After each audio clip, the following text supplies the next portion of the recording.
भारतीय मौसम विज्ञान विभाग ने 22 नवंबर को बंगाल की खाड़ी के दक्षिण पूर्वी हिस्से में एक नए कम दबाव क्षेत्र के गठन का अलर्ट जारी किया है। विभाग के अनुसार 23 नवंबर के आसपास इस क्षेत्र में एक चक्रवाती तूफान आने की संभावना है, जिससे तमिलनाडु और आंध्र प्रदेश के दक्षिणी इलाकों में भारी बारिश हो सकती है। सुमात्रा तट और दक्षिण अंडमान सागर के पास चक्रवात के कारण भारी बारिश और तूफान की संभावना जताई गई है।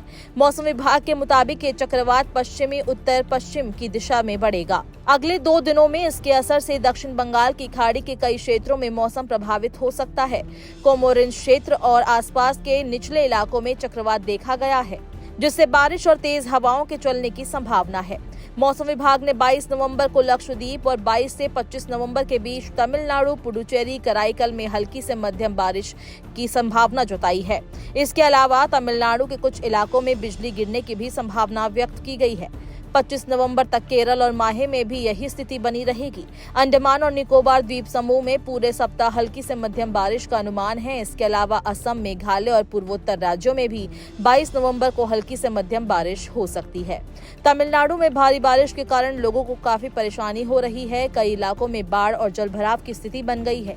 गुरुवार को थूथुकुडी में कई इलाकों में भारी बारिश हुई, जिससे राजगोपाल नगर, पुष्पानगर, राजू नगर और अन्य शहरी क्षेत्रों में जलभराव हो गया। इन इलाकों में कई घर बारिश के पानी में डूब गए। यातायात व्यवस्था भी प्रभावित हो गई।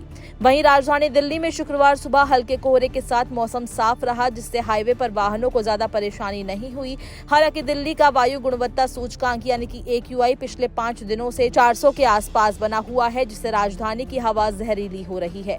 इस खराब हवा के कारण लोगों को सांस लेने में काफी दिक्कत हो रही है। गले में खराश जैसी समस्या भी बढ़ती जा रही है। हालांकि 5 दिन पहले AQI 1000 को पार कर चुका था और अब इसमें थोड़ा सुधार है। दिल्ली में प्रदूषण के स्तर में कुछ सुधार देखने को मिला है। बृहस्पतिवार सुबह एयर क्वालिटी इंडेक्स 400 से नीचे आ गया था, लेकिन फिर भी बहुत ही खराब स्तर पर बरकरार है। ये स्थिति स्वास्थ्य के लिए काफी चिंताजनक है।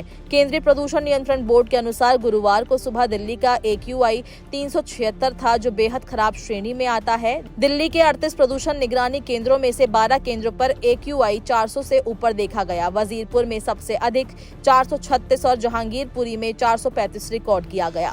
दिल्ली में ठंड का असर भी बढ़ गया है। गुरुवार सुबह का न्यूनतम तापमान 10 डिग्री सेल्सियस के आसपास पहुंच गया, जो इस सीजन में अब तक की सबसे अधिक ठंड रही। मौसम में ठंडक बढ़ने के कारण दिल्ली वासियों को सर्दी का एहसास हो रहा है। प्रदूषण के स्तर के साथ साथ स्वास्थ्य संबंधी समस्याएं भी बढ़ रही है। हालांकि प्रदूषण में कुछ सुधार हुआ है, लेकिन हवा की खराब गुणवत्ता अभी भी दिल्ली वासियों के लिए गंभीर चिंता का विषय बनी हुई है।